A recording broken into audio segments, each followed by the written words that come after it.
एक बार की बात है, रोज की तरह संत रामदास प्रार्थना कर रहे थे, लेकिन वो प्रार्थना करते समय अपने होठ नहीं हिलाते थे, जिससे ये पता चल पाए कि वो प्रार्थना आदि कर रहे हैं। और उनके एक शिष्य ने जब ये देखा तो उसके पीछे की वजह जानने के लिए काफ़ी उत्सुक हो गए।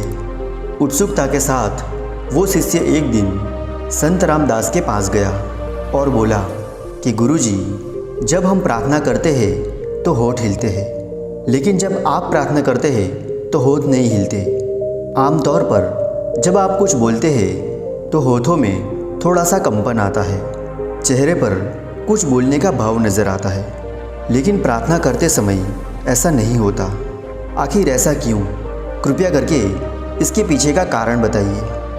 फिर संत रामदास ने कहा कि एक बार कि जब मैं राज्य की राजधानी से गुजर रहा था तो मैंने देखा कि महल के द्वार पर राजा अपने सैनिकों के साथ खड़े थे और उनके सामने एक भिखारी था। वो भिखारी अपने फटे पुराने कपड़े पहने वहीं पर खड़ा रहा और उसका शरीर काफ़ी कमज़ोर दिख रहा था, मानो कई दिनों से उसने भोजन नहीं किया हो, और उसका शरीर भूख के मारे मानो कांटे की तरह सूख गया था और ऐसा लग रहा था कि वो किसी भी पल नीचे गिर सकता है।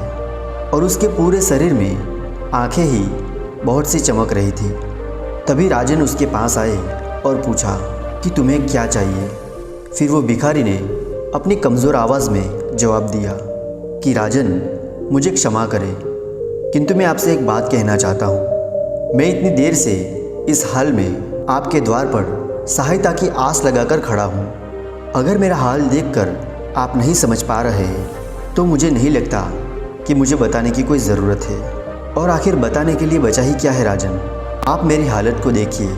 मेरा अस्तित्व ही आपसे पुकार पुकार कर सहायता की मांग कर रहा है। उसकी बात सुनकर पहले तो राजा को थोड़ा सा गुस्सा आया, लेकिन भिखारी की बातों को समझने के बाद राजा बातों में छुपी गहरे अर्थ को समझ गया और उसने सैनिकों को आदेश दिया कि वो भिखारी के लिए खाने और साफ कपड़े की व्यवस्था की जाए।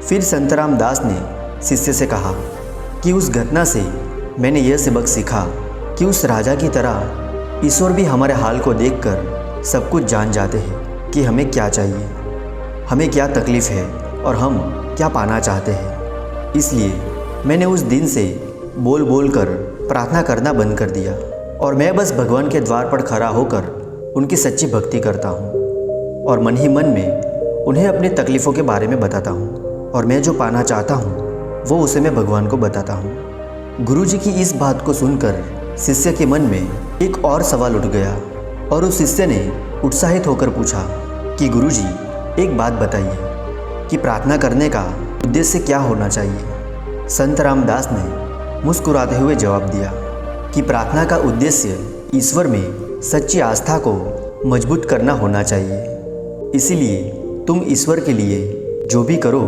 उसे सिर्फ ईश्वर को खुश करने की आस्था से करो और कभी किसी और को दिखाने का उद्देश्य मत करो, और अपनी प्रार्थना को अपने और अपने ईश्वर के बीच ही रखो।